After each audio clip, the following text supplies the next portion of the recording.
This is Alex Skolnick of Testament, and you're listening to the Nothing Shocking podcast.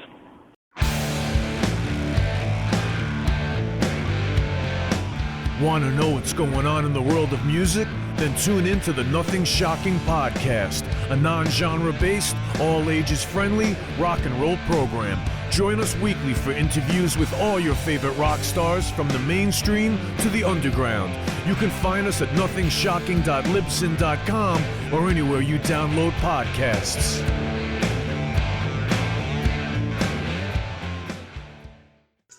We're putting the band back together. The numbers all go to 11.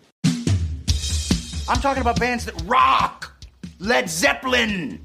What about Sabbath? AC/DC. Motorhead. Does that mean it's louder? Isn't it any louder? Well, it's one louder, isn't it? We're not worthy! We're not worthy! Why don't you just make 10 louder and make 10 be the top number and make that a little louder? These go to 11. I get up off the ground and raise my head. Days like this, think I should be dead. One for Satan, two for me. Let's cheat the devil, it's fun, don't you agree? Welcome to the Nothing Shocking podcast. I'm your co-host, Jeff Antid, and with me in Dog Bowl Studios is Coach Nez. You can find the Nothing Shocking podcast on Libsyn or any podcatchers. Like our Facebook page or follow us on X at No Shock Pod. You can also find the Nothing Shocking podcast on Rock Rage Radio every Sunday morning at 7 a.m. Central Time. Our sponsor is Ragged Records, located in downtown Rock Island, Illinois, and downtown Davenport, Iowa. We'd like to thank the Hong Kong Sleepover for allowing us to use their music for our intro and bumper ending. Tonight's guest is Alex Skolnick of Testament. The Alex Skolnick Trio. And what was it? PAKT. Yes. The information we got from this interview is Testament will be releasing a new album, we believe, the first part of 2025, and I believe Alex Skolnick Trio, same thing. Yeah, pretty soon. And then PAKT had a new album, No Steps Left to Trace, that just came out of this year. He's also got a podcast out there, so check it out. Yeah, let's get to the interview. All right, good night. Good night.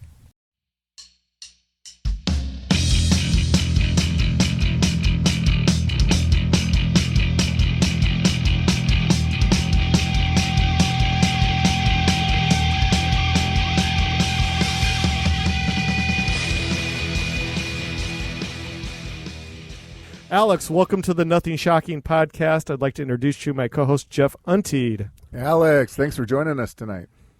Thanks for having me, guys. Man, we are so excited. We got so much to talk about, so let's get right into it. So one of your newest endeavors, PAKT, No Steps Left Behind, was an album that was released March 1st of 2024. Can you give our listeners an insight of what this new endeavor is all about? Yeah, PAKT is an improvisational group, and it's multi-generational. Percy Jones is best known for his work with the band Brand X, which was very active in the 80s, and its most famous member was Phil Collins. And when Phil Collins became the vocalist of Genesis, he still wanted to play drums, so he played for Brand X. And Percy is quite long associated with that group, as well as work with Brian Eno. And Tim Motzer is an improvisational musician from Philadelphia. Plays guitar, but it doesn't always sound like guitar. It's almost like having a keyboardist. And Kenny Grahowski is the drummer. And each of us, we're about 10 years apart. So guy in his 40s. I'm one generation older than Kenny. Another Tim's in his 60s, and Percy's in his 70s. And we get together and we improvise. And we were thrown together during the pandemic, and it just clicked. And we've done several tours, and we record all our shows. We've gone into the studio, and it's a great project to be a part of. Exciting. Well, yeah, and I noticed, this was released on Bandcamp, and you had another album, and I saw you guys had some live stuff on there. Can you talk a little bit about the Bandcamp experience and using that as a platform? Yeah, I mean, Bandcamp experience is great because you get to connect directly with the fans. The fans support the artist. They purchase the music directly, and there's no billionaire in charge. And it's just very communal, and it's very it's on a much smaller scale than the big streaming platforms or the record labels of yore, but it's a nice thing to be part of, and because the artists receive so much support, you can sell a lot fewer copies and make much more profit. Oh, so cool.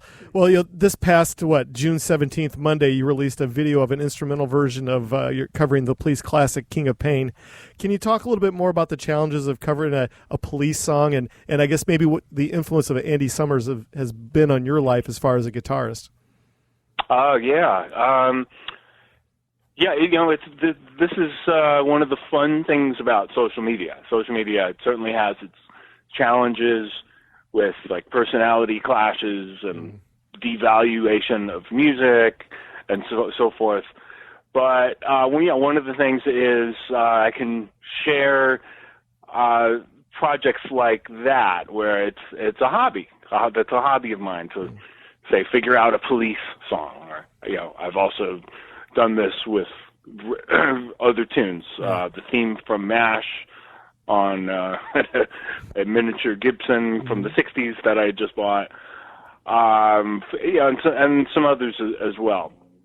This was my first Police song, and it's funny because the Police aren't really a group that you would associate with a lot of the music I've played over the years, and it's not somebody I would normally be associated with. I'm best known, obviously, for the band Testament, which is thrash metal, which is pretty far from the Police, but still, I always liked the band. Most musicians I know in metal like the Police, even if they're not big listeners. Everybody respects them because the musicianship was so good.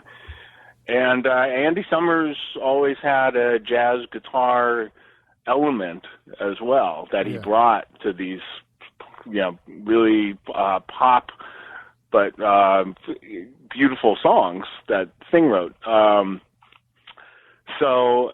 I think he, I've learned parts of his over the years. I've always learned like little riffs here and there, but lately I've been exploring the other parts of the songs, the bass lines, the melodies. I'm finally at a point where I can dissect a Police song and pretty much play every part. Maybe not on every instrument. I don't think I could play Stewart's part on the drum kit, but I can figure out the bass line and keep the groove, and so it was a challenge. And I have some friends that do this on guitar that are really good. They've pushed the limits of what you can do on a solo guitar. Andy McKee, for example, is a friend of mine who's got a huge following. I mean, he's been very influential in the world of solo acoustic guitar. And I know it's not exactly my lane, but occasionally, as a hobby, I'll take on one of these songs, such as The Police and King of Pain. I have a couple others up my sleeve as well. And social media, it's a great way to share that. And I had, in this case also, I looked up when the song came out, and it came out on June 17th. In 1983, so perfect excuse to get it together quick and release it. You had stated that the Police were one of your first concerts that you saw as a child. That is true. Can you talk a little bit about the experience of seeing the Police live at such a, I guess maybe a young age? Yeah, they were on the album After Synchronicity, I believe, Ghost in the Machine. And they were incredible. I mean, they sounded, I think at the time they were the best sounding group I'd heard. And I had already seen Kiss. Kiss was my first concert. And I believe I had seen Dio. Maybe that was later. I'm not sure. So even then I recognized that the sound quality was really good. And I do remember, they were getting experimental I think I was a little closed-minded at that time. I didn't like horns yet. I love horns now. Yeah. But I remember they had horns. I think it was on the song Spirits in the Material World, just a little bit. And I remember thinking, why do they have horns? That's not right. But, then it kind of opened my mind to the idea that you could have horns. And soon, when Sting came out with his solo stuff, that really changed everything, because then he really had made horns a big part of his group, and Branford Marsalis and everything. But yeah, I do remember loving that Police concert. It was just a knockout concert, high energy, but great music, the best musicianship I had seen at that time. Fantastic. Can you talk a little bit about the challenges of like your side projects like PAKT or the Alex Skolnick Trio and taking it on the road? Because you mentioned that you guys just did some shows and tour and recording of your shows. Can you talk a little bit about those challenges? Yes, I was definitely affected by joining a band at a young age. I was 16 when I joined the band that would become Testament. It had a different name back then. It was called Legacy, but within 2 years, we were called Testament, and we were releasing our first album. And I started developing as a player, and I knew, I didn't want to be limited to just doing that music, and I wanted to play with musicians that didn't just play that type of music, as great as it is. And, to be able to play with the guys in PAKT is just full circle. It's the ultimate acknowledgement that, I was right to sort of open my ears and practice music beyond the limits of heavy metal at the time, even though the guitar players are fantastic and I got a lot of technique from them. I think I learned a lot about dynamics and different time signatures and just a lot of things over the years that I'm able to use with PAKT. Now, of course, it's a challenge going into it when we play a concert because, it's so improvised. Yeah. But these guys, everybody in that band is such a strong improviser. There's no question we're going to come up with sounds that that have an effect on the audience. Fantastic. Well, speaking of the Alex Skolnick Trio, the new album is going to be coming out next year, 2025. Can you give our listeners an insight to what to expect from this new endeavor? Yeah, I'm really excited about the new Trio album. It's almost all originals. There's going to be one arrangement of a popular song, which will be revealed soon enough.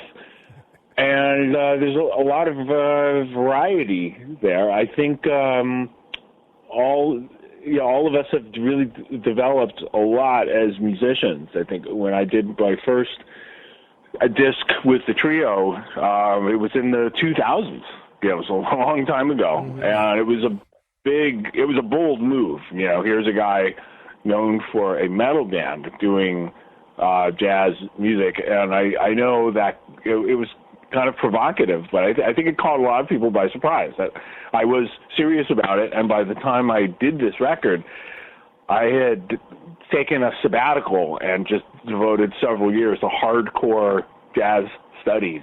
And I got a music degree at the New School in New York and taken private lessons with some gurus that are known for teaching very influential musicians. So even though, so much went into it back then, now just having so much experience and having done a lot of shows and just understanding my own process better, I think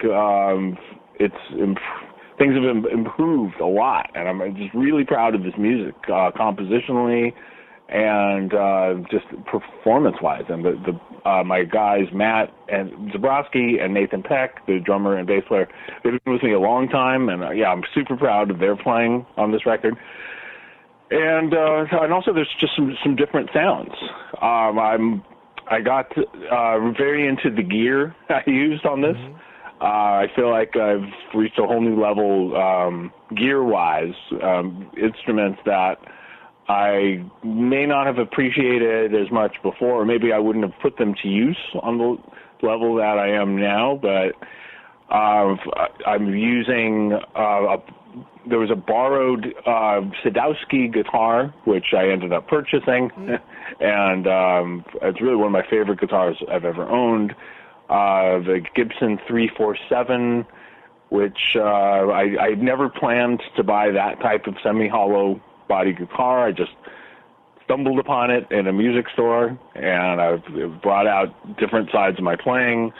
A 1935 Gibson L00 acoustic, which, again, I'd never planned to buy that type of parlor guitar, but we brought it into the studio, and it just recorded so well. So I think sonically this record is going to be really exciting, and playing-wise and compositionally, I'm very proud of it. Oh, we're excited. Yeah. Well, I know, we talked earlier about the Police video that you did, but, I noticed in the background you had a few guitars there. Can you talk a little bit about the differences of, is there a big difference in, the guitar you use for jazz versus the guitar you use for Testament, or is it, how does that work for you? Yeah, definitely, because most of the jazz guitar playing I do has an acoustic quality to it. There's an acoustic dynamic. So if it's I used to use archtop guitars with the trio. The guitar I use now, the Sadowski, is considered a miniature archtop, but it's really the size of a solid body. Somehow Roger Sadowski was able to get that sound out of this smaller sized instrument.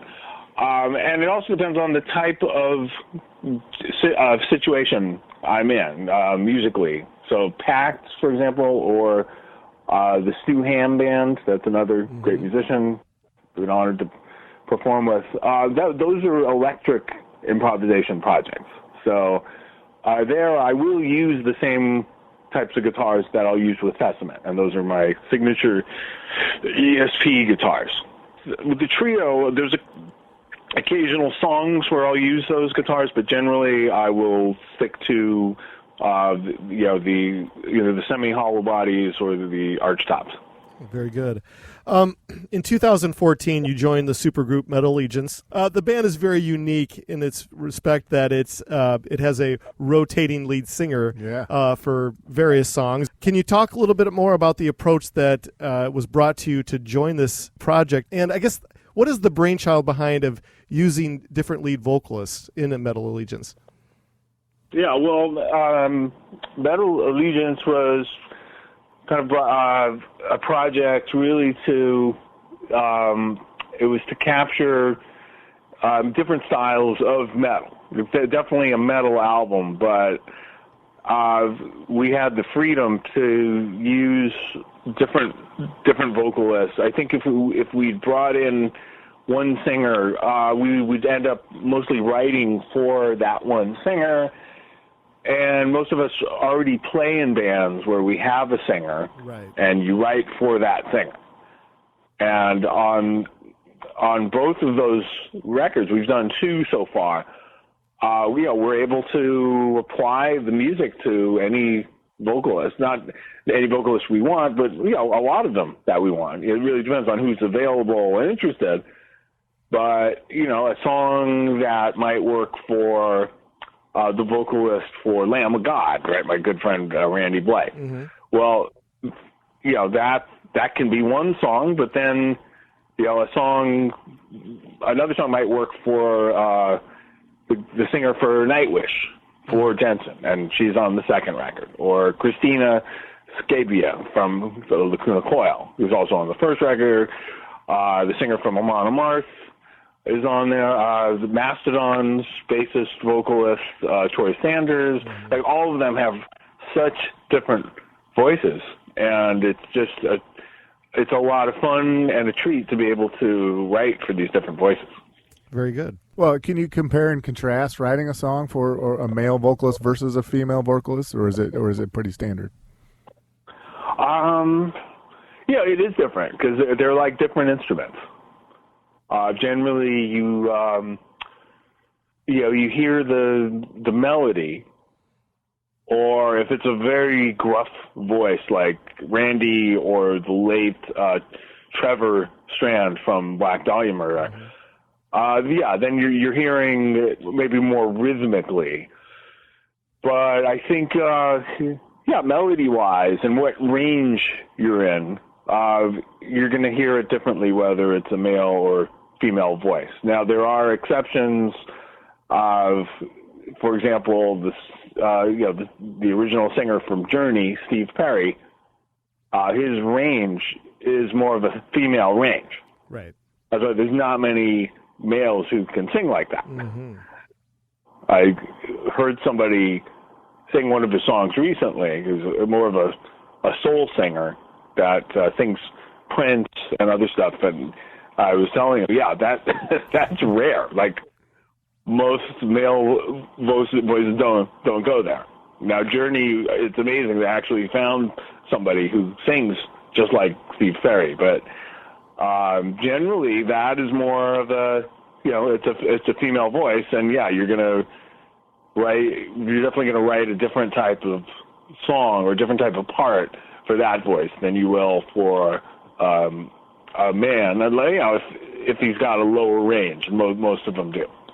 Oh, very good. All right, tough question. You're a guitarist with musical tastes all over the place. In this part of your career, is metal music still at the forefront, or would you say? I guess where's the priority as far as genre creation for you? I guess it's interesting. I think if you're gonna look at what I listen to mostly, it's not as much metal. I've played it for so many years. I get my fill of it. I play festivals with the band, and I hear so much of it. And I know I'm not the only one too. I know players that pretty much do metal full time that don't listen to it, because it gets overwhelming. It's awesome, but you get your fill from the live concerts and the studio recording. So the rest of the time, no, I'm mostly studying and practicing like the highest level improvisational music that I can. Very good. Yeah, that's awesome.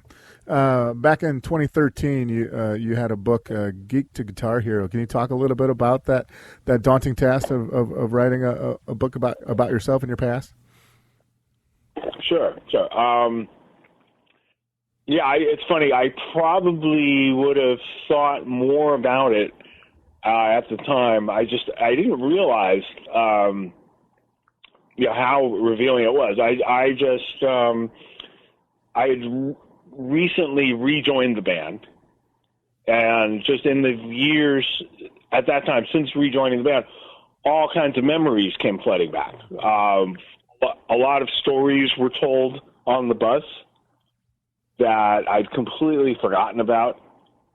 So I started writing these memories down, and then they triggered other memories, and I just wanted to capture it. And I just thought, one day if somebody writes my story, or I am talked about, if I'm memorialized, I want them to have the record straight. And I want there to be no question how I felt about certain things, because there's just, people have opinions and they make a lot of misconceptions. One misconception was that I wanted to be more commercial, and I wanted to turn the group into more of a commercial hard rock, almost glam band, which is so far from the truth. Yeah. I just wanted to be more musical. I wanted things to be musically interesting. But of course, it's in the age of social media, people start rumors and they say the wrong. So it was really a way for me to set the record straight. Here's how I felt about that period. Now I have many years since then I could write about that I think are interesting in different ways. So I may do another one at some point. But they're very time-consuming, so I don't know that I will do one. Yeah. Well, speaking of Testament, I guess Testament is planning a new album here in the end of the year or first part of next year. Can you talk a little bit more about that? Yes. The process has started. It actually started last year, and Eric Peterson and I, he's the band founder and the other guitarist, we started exchanging ideas and working on music last year, and then normally he and I will get together. He'll work with the drummer. We have this new drummer, Chris Dovis, who's in his mid-20s, and it just sounds amazing. He's like the right age, the age you should be to play drums for this type of music. And it's a lot of fun working with him. So we're at the point now where drums have been recorded. Some guitar parts have been recorded. We're working on vocal ideas, and it's definitely, I wouldn't say it's in the home stretch yet, but I'd say we're over the hump and more than halfway there, and it should be wrapped up shortly. I would guess by the fall or at the end of the year at the latest, and then it's definitely coming out next year. Oh, exciting. Well, the band Testament has some pretty iconic album covers. Can you talk a little bit about the band's methodology for picking album covers? Do you guys have a go-to person, or is it different every time, or are you guys... Yeah, Eric is really the one involved in the visuals and the merchandise and the covers. I know we've had the same artist for the last few years. He is a great artist. Very young. I think he was like a child when the first Testament records came out. And Ron Cantor is his name, and he is doing I know he's going to do the next one, and he's done the last few records. And yeah, he's sort of like what Roger Dean was to Yes. He is like that with Testament. Oh, so cool. As you look at the body of work in Testament during your time, do you have a favorite album from the band's library? And do you have an album on the flip side that you say, man, I wish we could go back in and re-record that album? You always have those. I would say, so far my favorite one is probably the album Dark Roots of Earth, because I just think it covers a lot of ground, and I think when I rejoined the band, we were able to do a good record called Formation of Damnation, and it's got some great stuff on it, but I felt like we really found our groove on the next record, Dark Roots of Earth, and it just, to me, that one has the most variety. So I'm a big fan of covering a lot of bases.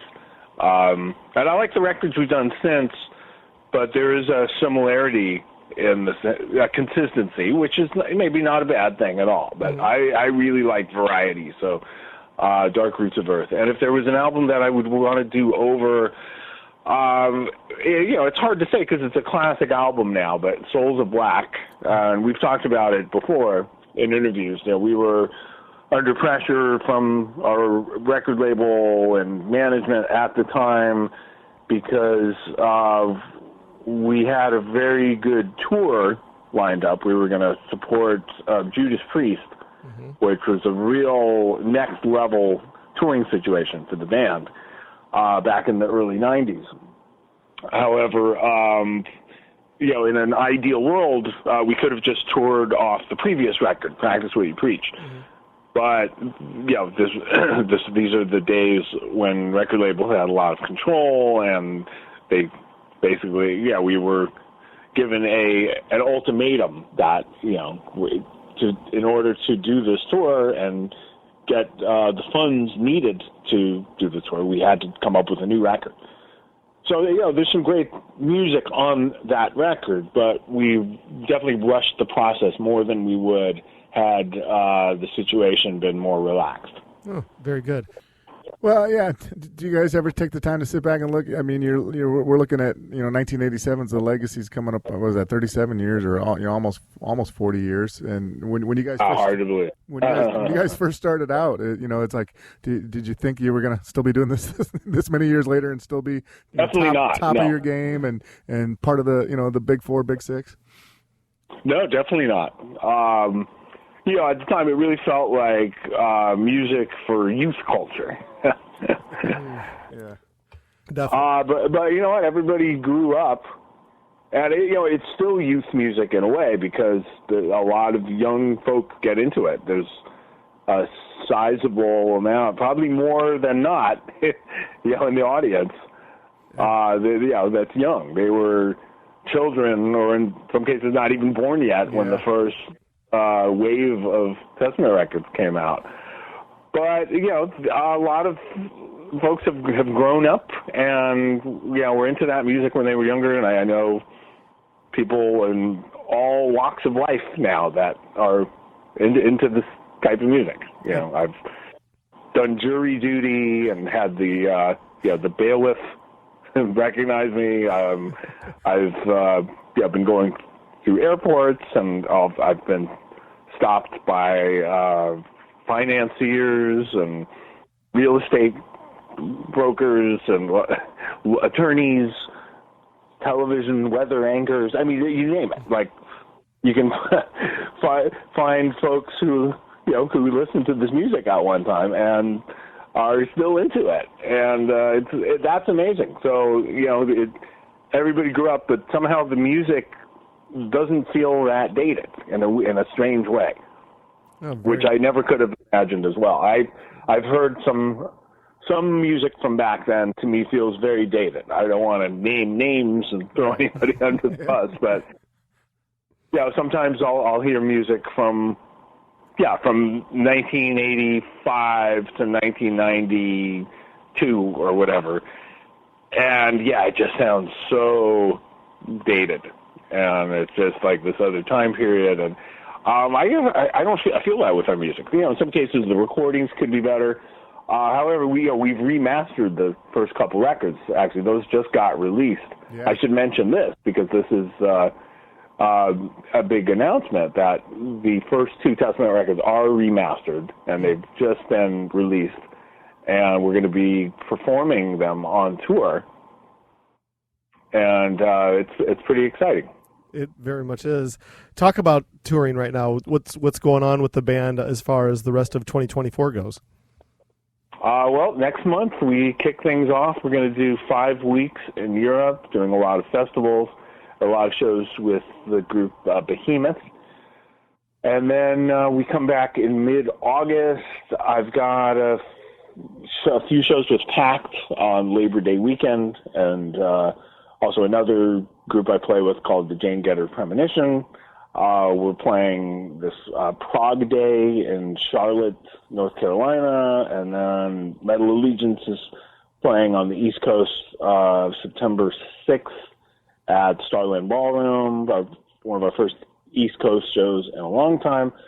And then Testament starts a 7-week North American tour with The Creator, which is going to be really exciting. And then we're also going to Europe towards the end of the year with Creator and Anthrax.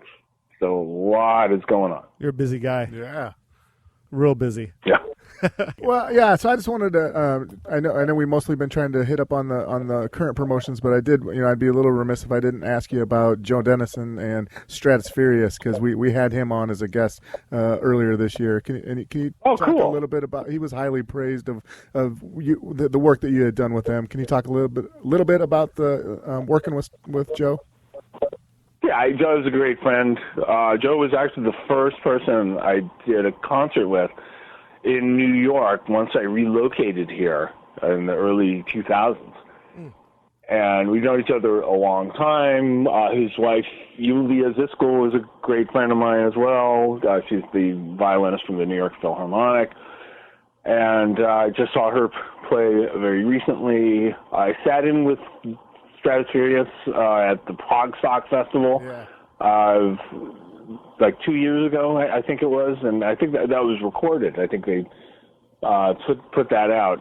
I think Joe released that as well, and he's a real master musician with very diverse tastes, like myself. In his case, I mean, he's got this whole classical world that he comes from. His father is this very noteworthy violinist from the Cleveland Orchestra. Yeah. But Joe, is a fan of all the jazz rock that I'm a fan of as well, but also heavy metal stuff. And he recognized me when I was getting my music degree at the New School. He was putting up flyers for one of his shows and saw my name on a flyer for an ensemble, and couldn't believe it was the same guy. Yeah. And tracked me down, and we've been friends ever since.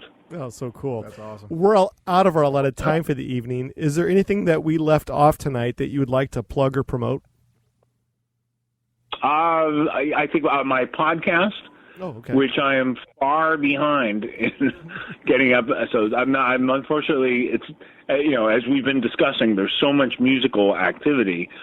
It can be very difficult to keep a good schedule with the podcast. But I have had some great podcast episodes, and anytime I have an interesting trip to a guitar shop or a guitar factory, for example, I mentioned Sadowski guitars, and I took a trip to Roger Sadowski's shop and sat down with him. I've had a few well-known guitar players like Satriani, Vai, and Eric Johnson together. Peter Frampton, Pat Metheny. It's kind of ridiculous. Anyway, the podcast is called Moods and Modes, and it's available wherever you get your podcasts. Fantastic. Well, this is how things are going to work out once Jeff, the editing ninja, gets this all cleaned up and gets all of my boogers out of this thing. We'll send you the link immediately, and please share it wherever you possibly can. You got it. Oh, fantastic. Absolutely. Thank you. Alex, thank you so much. Yeah, it was an honor. You are welcome, guys. All right, we'll be in touch in about 2.5 weeks. Sound good? Sounds good. Thank you. Take care. Take care. Bye-bye.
sunshine. Fight the grip of nights. If they ever take from you, then you plug out both their eyes.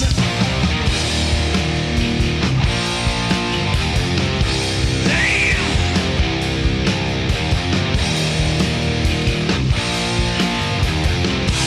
roll the dice.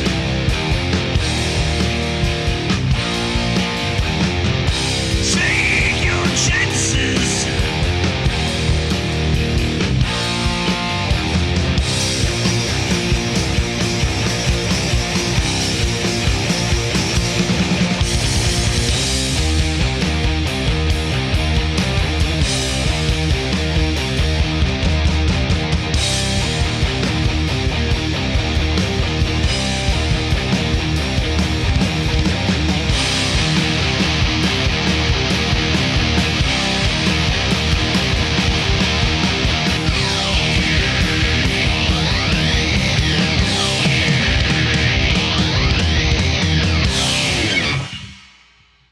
Welcome to the night. You think you know Night Demon? Then the Night Demon Heavy Metal Podcast is for you. Step into the darkness as we peel back the curtain to give you an unprecedented, all-access look into the mind and the heart of the demon. We're talking band history, song analysis, studio anecdotes, stories from the road. It's everything a diehard Night Demon fan could want and more. This is the only place to learn the inside scoop, the deep dive trivia, the untold tales from the band members themselves and those closest to the Night Demon story. Need more? The Sacred Night Demon Crypt will be pried open to reveal demo recordings that have never before seen the light of day, all with in-depth commentary by the band and the people who were there for the writing and recording process. This is a gold mine, a treasure trove of all things Night Demon. Head over to nightdemon.net or wherever you listen to podcasts.